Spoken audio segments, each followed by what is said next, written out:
magic in the air.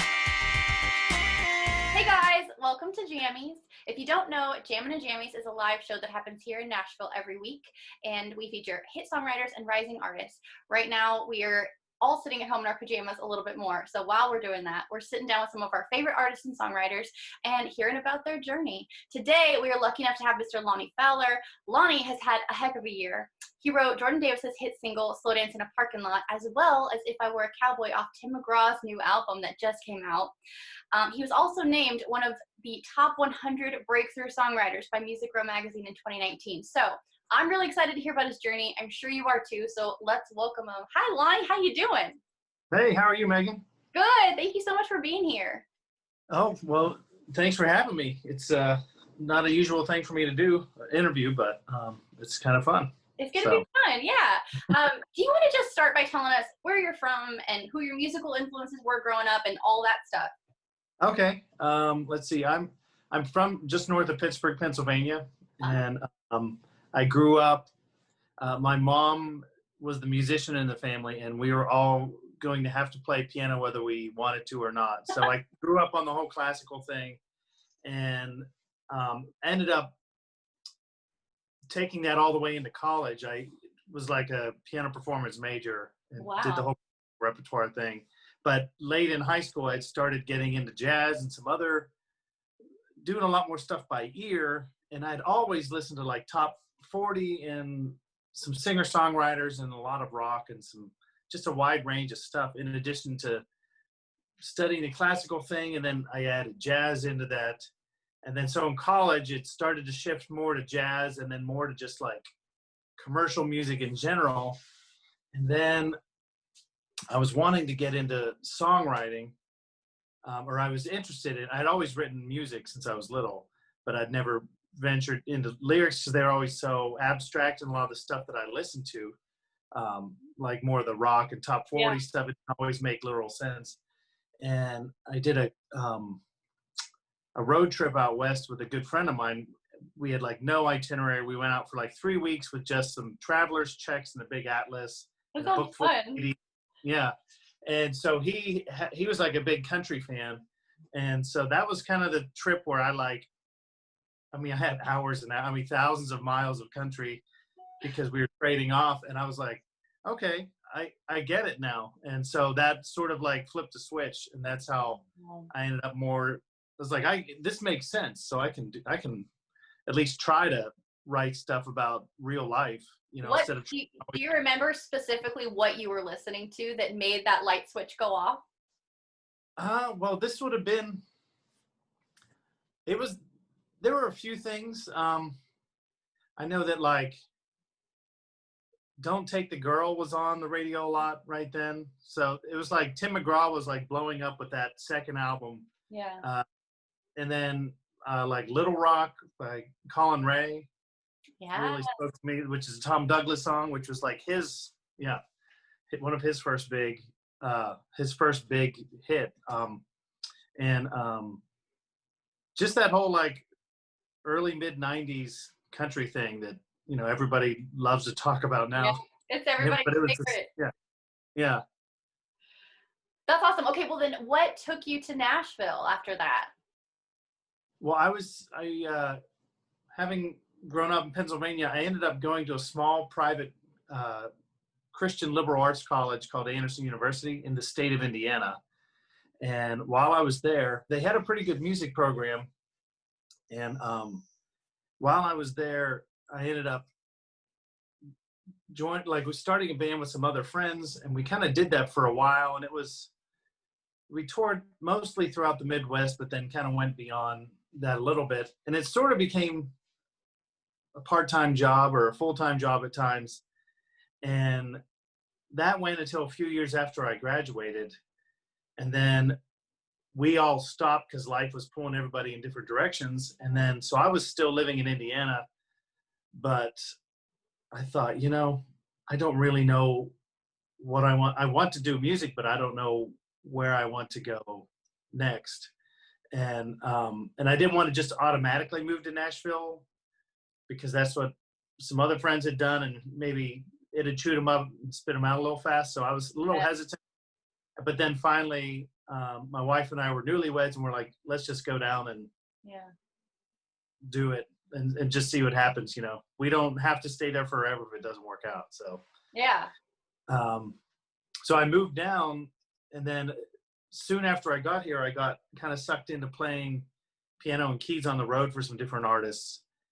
And so I moved down more for the writing thing, but then being hired as a musician became it ended up becoming my job for several years. I mean, for almost 10 years maybe. And so I was trying to develop the writing during that time, but it was it felt like separate worlds at that time. Like things are a little bit more overlap now because the business has changed drastically. Yeah. But yeah. Yeah, I've heard that before. It's hard. You feel grateful, I'm sure, to be able to be doing music to make a living, but it's not exactly why you came here. Yeah. Yeah. Yeah. Well, then, can you take us into how it happened? I mean, you were playing keys on the road with artists. I'm sure it was fun, but you knew you wanted to write. How did you get your first publishing deal, and how long was it until your first cut then? Well, I kind of did things in a weird order. Because I was playing on the road, and I'd been writing when I could. I had a very small handful of co-writers, and we were all trying to figure out the business together. And one of the guys I'd been in that band with, he was down here, and he had a couple of like CCM cuts, and we were writing together. We had written together in the band. He was one of my first co-writers ever, and just has always been like a great friend and great encourager to me. And we had written a song that we kind of forgot about, and I was still on the road, but long story short, he got a call that Bucky Covington, who had just come off of American Idol, was in the studio recording it, and they'd asked for a lyric sheet, and we didn't even know that it was on hold or anything. We just got a call out of nowhere. Wow. And so I had a cut, and then it ended up being a single. It was a song called I'll Walk. Yeah. And so I felt like I was able to write, but I was still figuring out the whole publishing world in Nashville. And I was a music business major. So I had familiarity with, how it worked, but not necessarily how Nashville worked. Yeah. And so that came at a good time. It being a single, my wife and I had our first son, and I was like, okay, I don't want to be on the road anymore. And so it worked out to be a good time to transfer my focus, shift it over to more writing all the time. And so I just sort of did my best to make that work.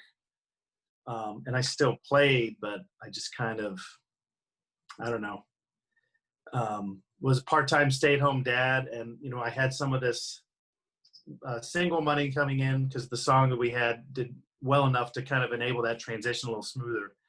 And then it was just like continuing to try to write enough songs. My goal ended up becoming, I'll say it this way. I had friends and acquaintances in the music business that they would write something, or they would hear something on the radio, I guess, and they would go, man, I've got 20 songs better than that in my catalog, and that's a single, Yeah. And get like so bitter and, just pessimistic about everything. And I saw that, and I was like, even though you can see there is truth in that sometimes, because there's so much unrecorded great songs down here. But I tried to personally challenge myself to like find the best song out there, the one that makes you want to write, the kind of songs that inspire you, and go, is what I'm writing that good? Because if it's not that good, then I can't complain about not getting cuts or whatever, right, or getting the publishing deal, which is what I was trying to do. So during that period of being part-time stay-at-home dad and having had just this sort of one-off song get recorded, I just sort of resolved myself to write enough good stuff until people had to pay attention to something. Yeah. So that was, And it took longer than I wanted it to, but it eventually, I feel like it eventually worked. Yeah, obviously. Well, it sounds like you put your nose to the grindstone and just decided you were going to be great. And I think that's what all great songwriters do at some point. So can you take us into just a little more detail of like how long, did that happen, and how did your first deal transpire? Like, how did you meet those people? If you don't mind giving up that information, Sure. I know our followers love to trace it and see how did it all line up, Yeah. So I would say maybe 2000, my Bucky single peaked on the charts in late 2008. So I felt like in the wake of that, I had a little bit of momentum, and I started meeting with some publishing companies, and then ups and downs, some relationships that I thought were going somewhere, and then they kind of all change. And so like just trying to figure out who you work with best.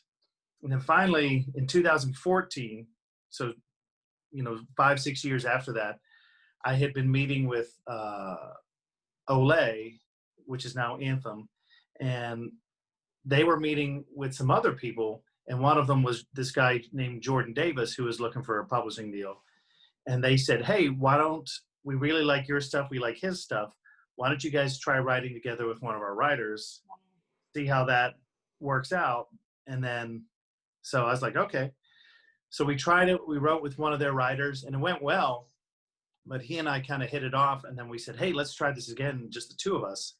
So we got back together a few weeks later. This is in August of 2014. And we wrote Slow Dance in a Parking Lot that day. And it was like, it came really fast. And sort of in the wake of that, he started getting a lot more attention. Like Olay really, they loved that. And that was when he's starting to pursue the artist thing. Yeah. He definitely has this unique quality about his singing and his writing. And so he really stood out quickly, and he's a great writer and a smart guy. So I feel like getting to my publishing deal was indirectly riding his coattails, because he got all this buzz, and I was just sort of like, my name was on a bunch of these songs that were getting some buzz. Yeah. And so he gets his publishing deal. With less than a year, he gets his record deal with UMG. And I feel like that was when suddenly I started getting people going, oh, wait, who's this Lonnie guy? That was really when it felt like things started changing a little bit. But I still couldn't get anybody to sign me. And then finally, during that time, I had so I feel like I'm jumping all over, and I'm not used to talking such long stretches by myself. I'm following, I swear. Okay. I've been working with a guy named Whit Jeffords, who was with a publishing company called Amylase. And he was pitching maybe 30 or 40 of my songs, just sort of like on an informal agreement that we had.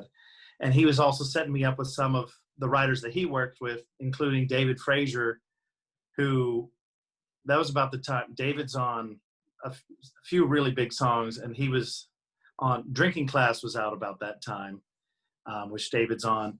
And so it was like I was starting to get to write. Whit was setting me up with some hit writers. And that during that year after Jordan got the record deal, Whit said, hey, look, would you be interested in doing a joint venture with a publishing company like you and I? Let's figure out the terms. And so we did. We came on a split, and whatever the draw I wanted, like all those little details. And then he kind of went and took meetings for me. Wow. And then we had a couple of the big publishers were interested, but it didn't quite work out. And then I was thinking nothing was going to happen. And then just out of nowhere, in September of 2016, he just calls me up. He says, Warner Chappell wants to sign you. And like, they've agreed to stuff. And I was like, what? So And so like I had taken so many meetings over the years, and always had that get in the car, call my friends, like analyze everything that was said in the meeting. How long did they make it through the verse? They make it to the end of the song? Were they looking at their phone? Were they all these, just analyzing every little bit of the meeting? And so I didn't have any of that. It was just like, I'd never met them. Oh. And so the first time I met everybody, like we'd already gone to long form contract, and that was the first time I went into the building to meet who I was going to be working with, because I was just like, I'd been waiting so long, and they're such a reputable publisher that I was like, I just need to I'll make it work. You know, it doesn't need, at this point, I'm not like going to be picky. You know what I mean? If Cinderella's shoe is really blisters, I'm more than happy to try to shove it on my foot. But it's been a great experience, and I mean, I love working with them. So, yeah. That's amazing. What a crazy story. I can't tell you how much I relate, and I'm sure our followers, 99% of our followers are aspiring songwriters. So we can all relate to having the meeting and getting in the car and going, what just happened? Was that good? I don't know. Like, I think it was good. Yeah. So I appreciate your honesty in that. And can you tell us, like, I'm sure it was kind of a night and day difference before writing by yourself and then all of a sudden having a team. I mean, was there a huge difference? I mean, did you know, like, Warner Chappell has so many songwriters. Did you feel like they were just pitching a ton of your songs?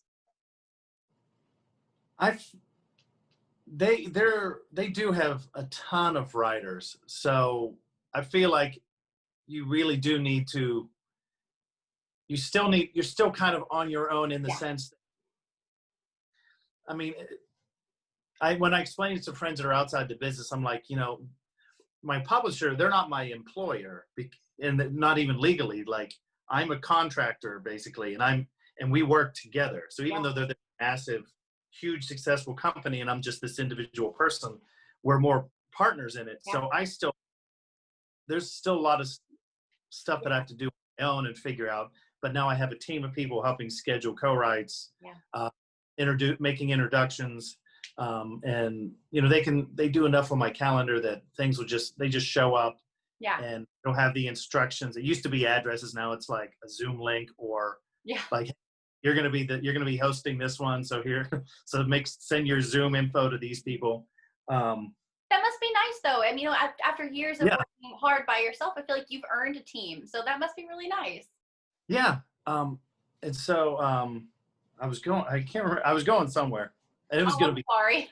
No. You didn't interrupt me. I derailed myself long before you. Let's see. But yeah, working on my own, and then switching to the publisher. I remember talking to Tom Douglas in the wake of me having that first single, and he said that he still liked turning on the Music Row and getting past the roundabout and going, I belong here. And I do remember having moments like that where I walked up to the front of the Warner building and just seeing the big W logo for Warner Music, and just seeing that. And I'd been seeing it since I was a kid at the end of TV shows and movies, and then in album covers, and, and all that, liner notes. And that was a big thing too, just to feel like that you have to believe in yourself, but to have somebody else believing in you, and you have your significant other or your family or your friends, you always have those types of people that believe in you, which are so crucial. But then you start to acquire other believers, like through co-writers, and then the list slowly gets bigger. And then when you get into something like that, it was just like, it must be surreal.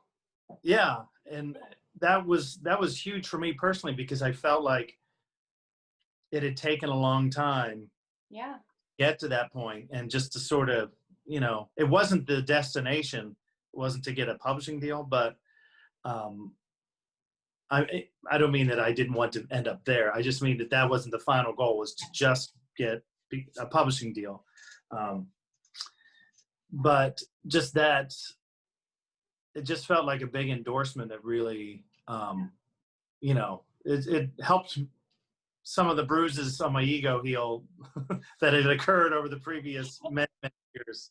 Absolutely. Yeah, there's no shame in that. I feel like creative people, it is an ego thing to an extent, but you have worked so hard and you've earned all this excitement. Do you remember the first time you heard your song on the radio? Was it Bucky's song or was it Jordan's? Can you share that with us? Okay, I have a story about the Bucky thing. So the song it hit 10 on the country charts. So it got out there pretty well. Yeah. And I did hear it around Nashville driving.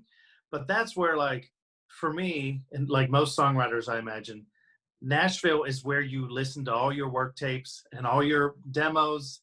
Yeah. And if you do get a cut, that's where you listen to the album. Like, you're always, like, for me, it was always in my car. Yeah. So I'm driving around. So hearing it on the radio was exciting, but I'd already heard it in my car before. Yeah.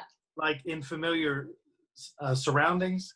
And the time that I really remember, and it was probably 6 months after it peaked on the charts.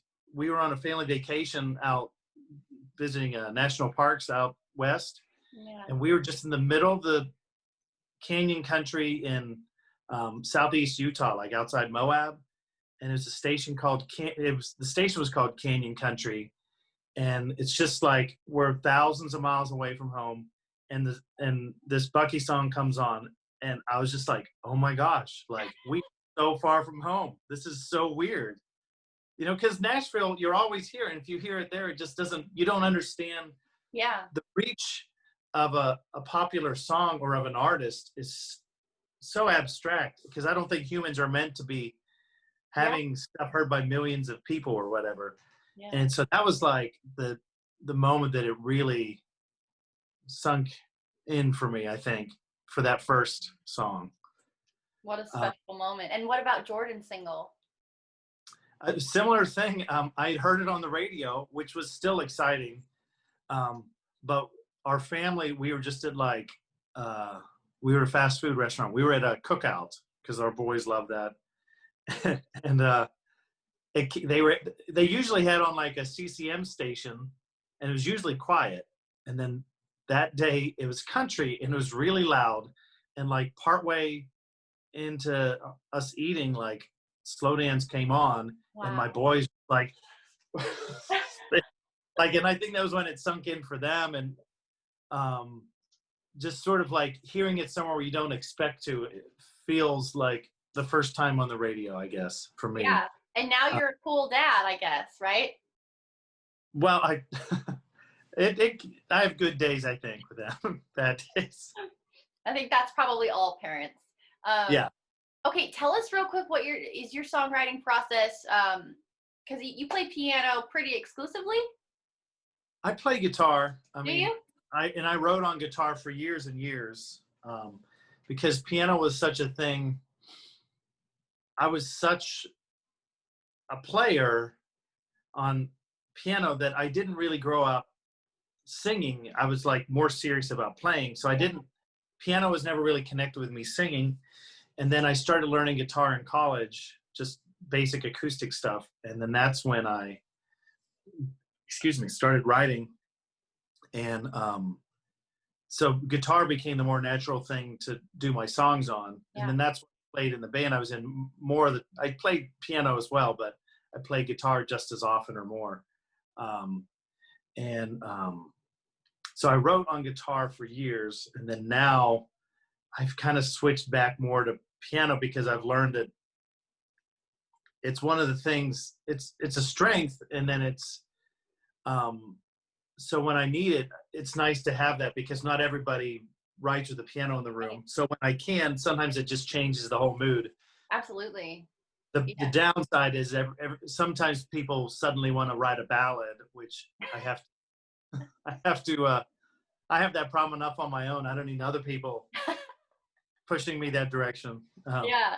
I think it's really interesting. You said you didn't start playing guitar till college.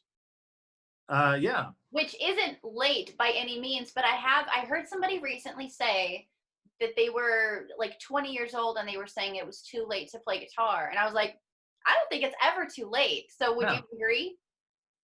I don't think it's too late. I think it's just, I think your brain is a little more set in its ways. So it's a little bit more of a challenge, but I think as an adult, you start to, if your expectations are too high or you're not expecting difficulty, but I had already spent years and years working out like little sections, like a cadenza from some concerto or whatever, where you're just like, you're not getting it. You just have to spend hours and hours and hours. So I already knew that it doesn't just happen the first time you try something. Yeah. And so I think you can learn it at any age. So I love that. Okay, well, I'm glad we covered that too. Take us into the songwriting room real quick and just tell us, are you more of a melody guy, lyric guy, both? Just take us into the room with you. What does the day writing a song with Lonnie look like? Well, generally speaking, I am able to do all the different elements, but it took me years, I think, to realize this. I think my strengths are like more big picture. Yeah. And like editing. I do feel like I'll have good ideas. I don't have plentiful ideas, but I do feel like when I have ideas, I'll have some really good ones. And so chords, like harmony, I feel like is one of the places where I can help push things in a direction that my coworkers might not think of. And I mean, I can go like more complex jazz stuff, which really rarely happens. But having a little bit different chord vocabulary and just like a few little, even just some really small nuance changes, I think change the mood of something. So I feel like that's one of the things, but I will participate in all the phases. Yeah. I feel like that's something I've learned so far is that there's all different kinds of songwriters. So, there's people that are lyrically strong, melodically strong, people that can do everything. And then there's people that are really good at the big picture stuff and making sure that your song makes sense as a whole, Yeah. And so I do, I mean, I always have like my notes on my phone. They're on my computer too. They sync. But just that's where I get my idea, like lyric ideas. And so let me see. I currently have, because I don't delete them just in case. So sometimes I just scroll back years. I don't know if it's going to tell me how many on my computer. I think I'm like at 4,000 or 5,000. Oh, wow. But sorry, I'm getting notification. Notification. No. Dang it. Sorry. You there? Yeah, we're good. I was trying to get it out of the way and I touched it instead of swiped it away. But I'll put like like the title ideas or just a good line or something I don't even know, just like a concept or something. And so I try to come in with those, and then I sometimes record musical ideas, and I'm trying to do that a little more often because I'll get them, but I haven't been as good about capturing those when they happen. Oh, I'll remember. That's what you always say, right? Yeah, that's like, it's also like saying, oh, as soon as we finish this second verse, a bridge, that'll take just a couple minutes. Yeah. That's like a kid's death to a session sometimes, like to say, oh, the rest is going to be easy. Yeah, it'll write itself, right?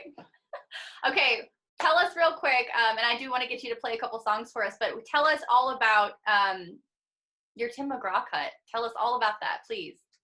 Okay. Well, it happened, obviously the album just came out, and it's August of 2020, which has been the weirdest year most of us have ever gone through. And I live in East Nashville.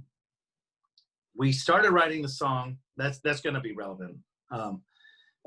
We started writing the song last fall. It was me, Zach Dyer, and Dave Turnbull. And Dave is a tremendously great writer, but he's so methodical, and he's the kind of guy that could write a song in like 15 minutes. Yeah. But he will not stop until it's all right. And Yeah. so that song took us 4 appointments. We were mostly done after 2. The third one, it was just really a short, we got interrupted. We had like an hour or so. Yeah. And then the fourth one, we finally got it. And we were like, this is pretty good, but I'd never done a demo with those guys before. And I will produce a lot of my demos at home where I play most of the stuff and then I hire somebody to play guitars and have somebody else mix. Oh, yeah. And then usually I have a co-writer sing. And I'm always way behind on that. But I was like, Dave has had several huge songs. And Zach is thinking about being an artist. I was like, I need to figure out a really good track for this song because I love the song. And so I finally got it mostly done. And then the tornado hit. Oh. I had like 5 or 10 more minutes of tweaking before I was going to send it to get mixed. The tornado hit, and we had damage on our property, but we were all fine. Yeah. It was just some roofing damage and a big tree and some fencing and stuff. But we had no power for like a week. And so, and we had so many friends that were impacted. So it, like finishing a demo was pretty far back in my mind. And then finally when we got power back, I was like, oh, I wanted something other than like hauling construction debris and just devastation because we've been just immersed in that all week. Yeah. So I was like, oh, I can finish that demo since we have power back. And so I went and I did a few edits. I sent it off to get mixed. And my buddy that mixes, he sent it back. We did a change or two. And then I sent it to the guys on a Sunday night. So this was like that Sunday after the tornado. And then we happened to be scheduled to write the next morning on Monday. And so I was glad to get it to them. So that way we had something to be excited about, something to talk about. We got together. They both loved the demo. And then we started a new song. And then at lunchtime, Dave goes, my publisher just texted, if I was a Cowboys on hold for McGraw. We're like, what? Stop it. And it was like, the fastest thing. Like we just finished the demo and I was like, I've never had that, And so we were super excited. I mean, it gave us all a jolt, a little distracting to finish anything, to get much done after that. But we kept going. Anyway, so that's first week of March or so. And then you go,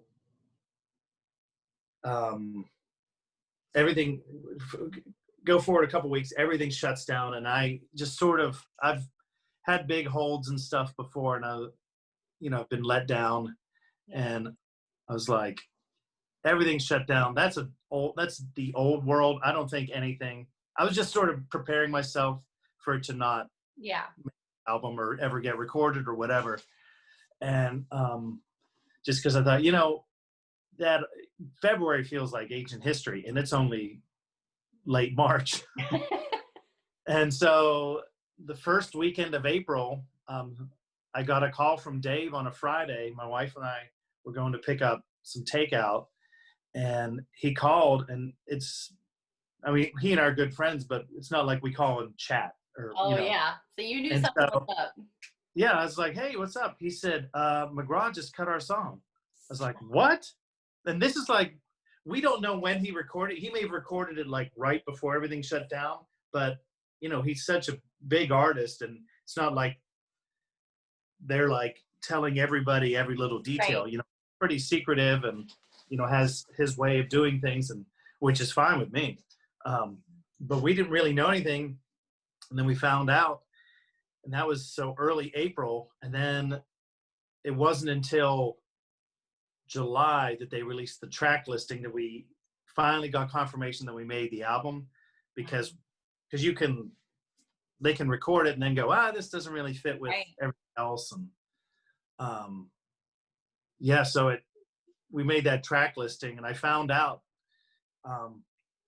because anything that McGraw was doing after that hold, like I was like, I was just like anything on Instagram was like, oh, what's he saying? What's he saying?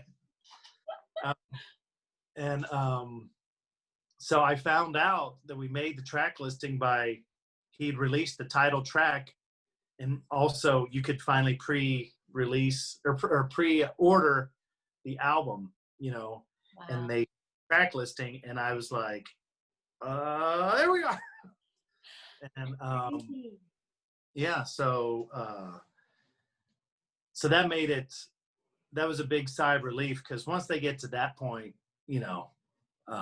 it feels a little more, it feels like it would take a lot for them to undo it at that point, because they've already done the album, they've done the label copy and all these things, there's a lot of steps to undo. You could kind of relax at that point a little bit and get excited.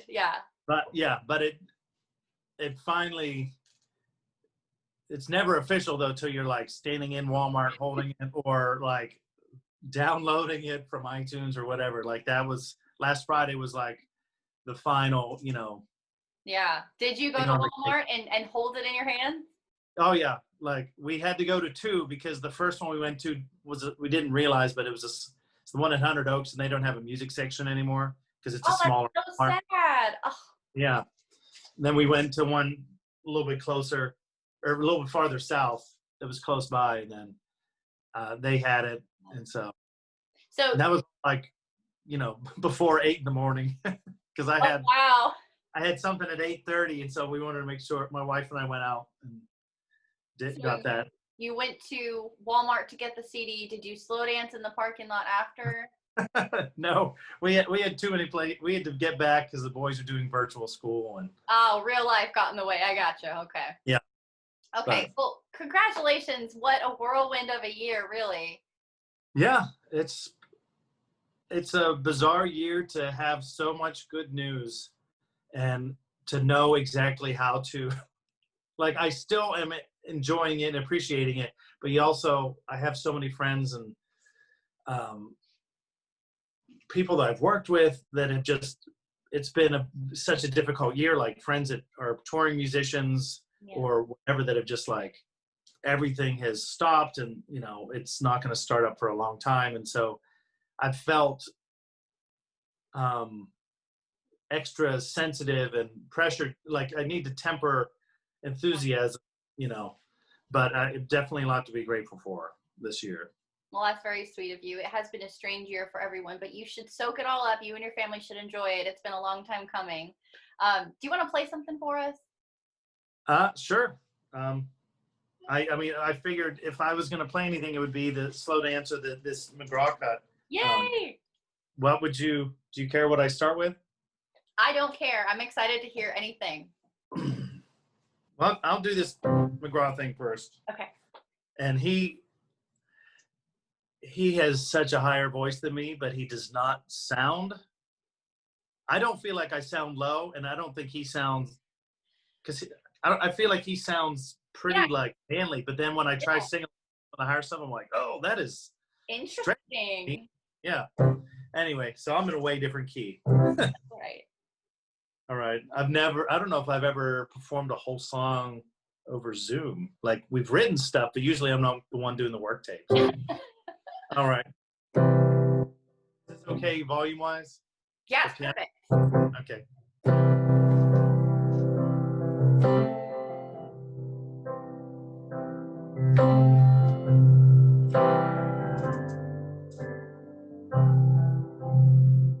Highways were dirt roads, and street lights were stars. If Mustangs were horses, I'd walk out of this bar. A cigarette and a Stetson, whiskey in my veins.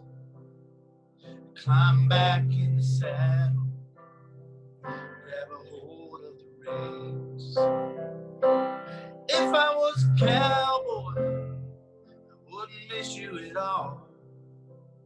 I shot a Jack and a Marlboro, I move on, girl, feeling 10 feet tall. I'd ride off into the sunset out west, never let your memory ever tie me down. If I was a cowboy, I'd be over you. by now.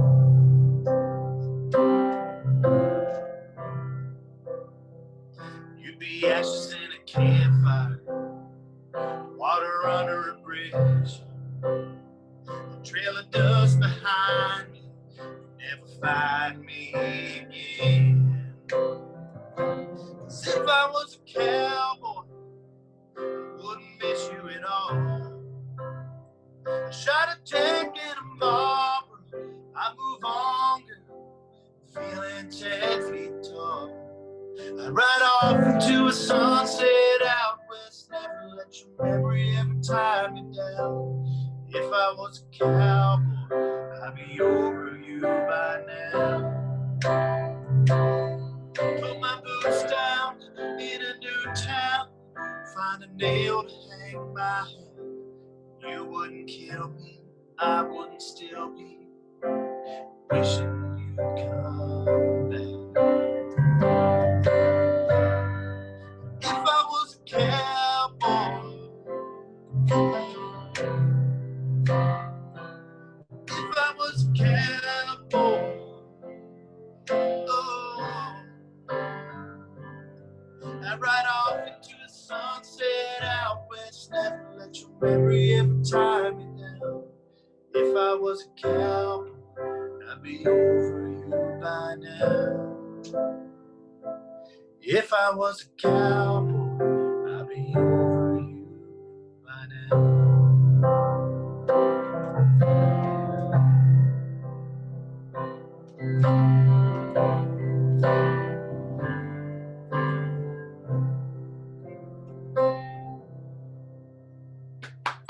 Yeah. Applause. That's something I haven't heard. I don't mean for me personally, just in general. Like, you haven't really heard applause. I know it. I know. I only hear myself these days, applauding for myself. That is just obviously such a great song. I'm glad that you and Zach and Dave were also methodical, because there's not a throwaway line in the whole song. It's so great. Oh, well, thank you. Bravo. And Dave was a big part of pushing us to where I think it needed to be. And obviously now anytime, if we're not done, like Zach and I, we've continued writing, and Zach and I are like, oh, however long it takes, I'm fine with that. That's right. That's right. Yeah. Being meticulous pays off. Yeah. Okay. I want to have you to play another song, but I was wondering, is there anything you wish you'd known when you first got to town and first started this journey?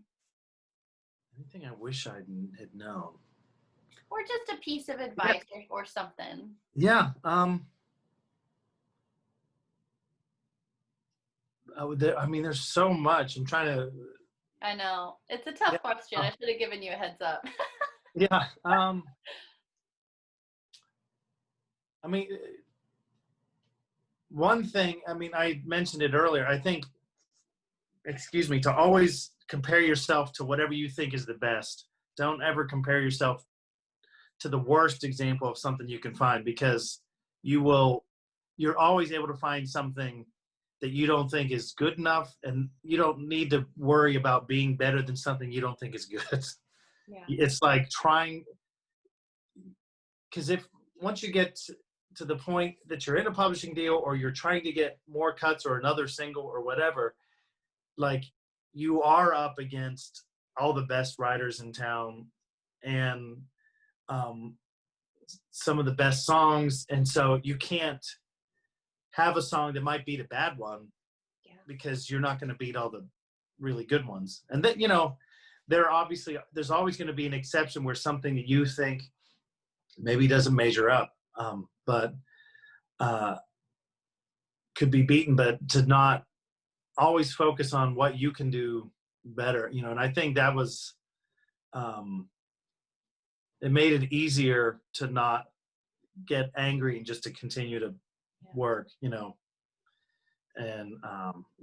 and the other thing is you can't fail if you don't give up. And that, I feel like I'm an example of that, because I have lots of talented friends and people that walked away.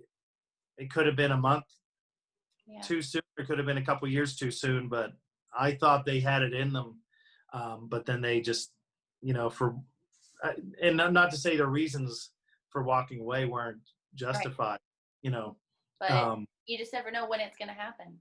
Yeah. So if it's really a passion, you know what I mean? Like, I understand getting impatient and all that, but just if you don't give up, you always have a chance.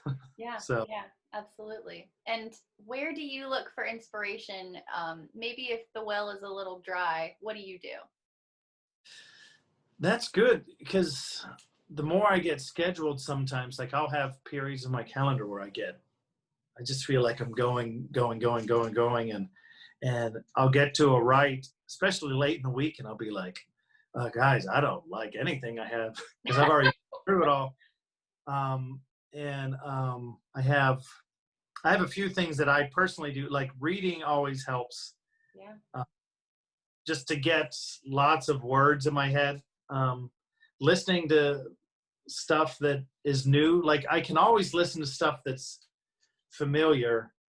And some of my go-to favorite albums of all time and favorite songwriters.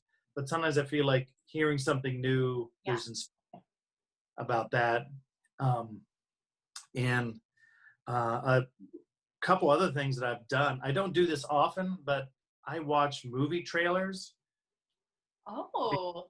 Because they always put the best line in the trailer. So Brilliant. So you don't always have to watch the whole movie. Now, and so, I mean, sometimes I might watch like 20 trailers and then not get a single. Yeah. Nothing out of it, but at least I didn't watch 20 movies. Right. Well, that's a brilliant. Because I don't have that kind of time. Yeah. But yeah, and looking at old titles from old albums and song titles, because sometimes you see a title and they wrote it a completely different way. Like, I try not to like do too many other titles, but sometimes just seeing something, or just finding like some. I found a title. It was a Dizzy Gillespie arrangement that we wrote a couple of years ago. And it was like, instead of Swing Low Sweet Chariot, it was Swing Low Sweet Cadillac. Ah, I love that. Yeah, and I was cutting the grass and it popped up and I looked at my phone, I had my headphones in and I was like, oh man, I'm writing that title because I've never heard it before. And so, I wrote it down. And so I just feel like the other thing, I will say this about the way I collect ideas. Some people are like, they're like just amazing. They can just do it all at once, like one big glorious moment. They can like get the inspiration and write the song. Yeah. And the opposite. I just slowly collect little bits and pieces over time. So they're more like a great white shark attacking a seal, like one big glorious National Geographic cover moment. And I'm like just a big dumb whale, slowly taking thousands and thousands of plankton, and just like eventually I get enough to make a song. It's the best analogy for a songwriter I've ever heard. That was amazing. And so those little, I mean, they're tiny things. The plankton you can't even see, but like just to be paying attention, at the grocery store. Listening, like eat, like not inappropriately, but like paying attention to, like eavesdropping a little bit. And when you're talking to friends, and I always have my radar going, and so I feel like it's easier to always have my radar going than to like have to sit down and get ideas. But I do have days where I just sit down and go, I need to try to find some ideas today. So I have a little bit more to work with next week or next few weeks. So those are great suggestions. There's some really unique ideas in there. So I really appreciate it. I'm sure our fellow songwriters that are going to watch this will too. Yeah. And then there'll be a big rush of songs. There'll be like some new trailer and everybody's got all of a sudden, like YouTube trailer views are going to go like way up. Well, thank you so much for being here. You've had such a great year. I feel like the best is yet to come. So play us one more song, would you? And I hope you're enjoying it, even though it's a weird year. Oh, well, thank you. So this is Slow Dance in a Parking Lot, which is I didn't tell the story behind this, but it's based on a true story. It's a moment for me and my wife's first date. And I'd thrown out the title to a few people and it never really went anywhere. And I threw it out to Jordan and he's like, oh, I love that. Because he loved the idea of having a long title. And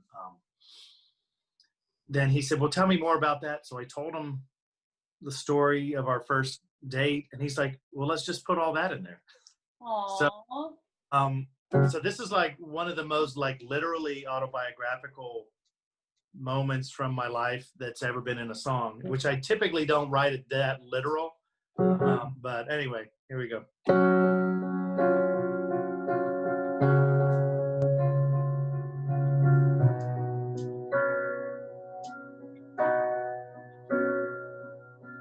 Lights go down, wheels go round, I'm taking you home. Hoping for a soul song to come on the radio now.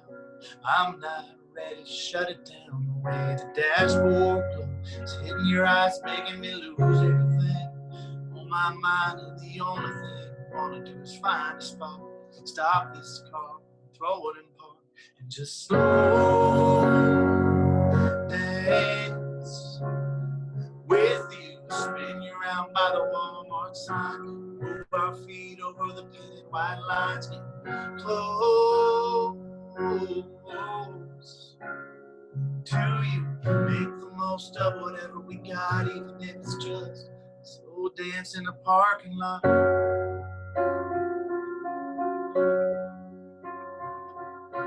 Half song gone, one door open across the lot. Ran a cops rolling a security car, his yellow lights spinning, flashing in time to the radio singing a little Garth Brooks. You start humming the very last verse. She's every woman and I don't care what song comes next. I'm falling right here, no on a safety net in a slow dance with you, spinning around by the Walmart sign, move our feet over the painted white lines, get close to you, make the most of whatever we got, even if it's just a slow dance in the parking lot. Whoa, whoa, whoa,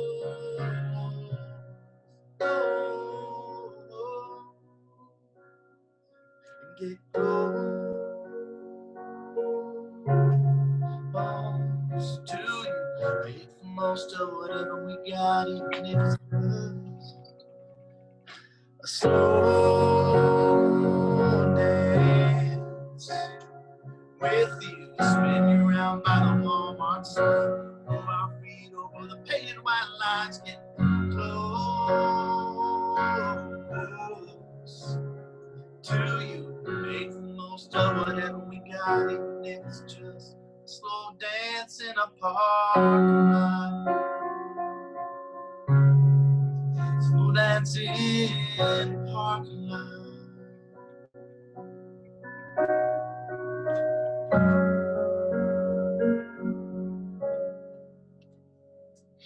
Yeah. Does your wife love that y'all's story is like world famous now? I'm just curious. Yeah, well, she's always loved the song, but not like in a, oh my gosh, I'm so glad that our story's out there. Really, it's more like such a bizarre concept to think that people are hearing it, you know, like she loves the song. Yeah. But as far as it being out there, like what it means for my career is like a lot bigger deal than like, she didn't need people to be like, hey, this is our first date. Yeah. But like seeing Instagram videos of like people proposing to it, or I saw one a couple weeks ago is like this mom dancing with her little girl when she was dropping her off somewhere like in a parking lot. It was like so sweet. And just like things like that, like to have something that is creating a part of creating moments for other people or inspiring them in that way. Like that's the exciting and bizarre part for us to get to see. That's what oh, sorry. No. I was just going to say that's not something you would necessarily even be able to know about before social media, but have people like, you know, so anytime I follow any song title that I have. Like I follow the hashtag just in Yes. case. Yeah, well, that's what it's all about. And I mean, it's obviously a special song too, because Jordan held on to it for 4 or 5 years, right? Yeah, because Yeah. we wrote in August of 2014, and so it was a few months. I mean, it was what, 4 months shy of 6 years old when it #1. That's crazy. So it was, yeah. And I was always like sweating it, like, oh my gosh, he's writing with so many people and so many great writers. It's like, I hope this song, because there were a couple of artists that had that song on hold, and I just never felt like, I was like, I don't know if it would really work. Like the way Jordan sings the demo is so, like, there's just something cool about it. And You I knew. was like, Like you knew deep down. yeah. And I was like, man, it'd be nice to get a cut, but I really, if he has something happen as an artist, I really would rather he do this. Yeah. Because I feel like I can't even phrase it the way that he does. Because like there's just a laid back, it's just so, it sounds so easy and it's so wordy. And like, I always feel like I'm just like, I'm trying to make sure it feels somewhat natural. And he just feels like he's telling it to you like you're just hanging out. Yeah. So. Well, I loved it. I love the song. I love all your stories and your insight, and it's just so inspiring. Just don't quit, I think, is a great bottom line. If you really want to do it, just don't quit. Would you agree? Oh, definitely. Yeah. So. Thank you so much for being here. I really appreciate it. And so do our followers. So we'll have to catch up after your next hit. How about that? Okay. Well, thank you. Thanks so much for having me. This was fun, and it was. I hope I not too made bad. enough. So. A successful interview. Thank you so much. All right. Jamming and Jammie's magic in the air. Head to toe, so cozy. Oh, look out. Pop, pop, it's showtime. Showtime. Get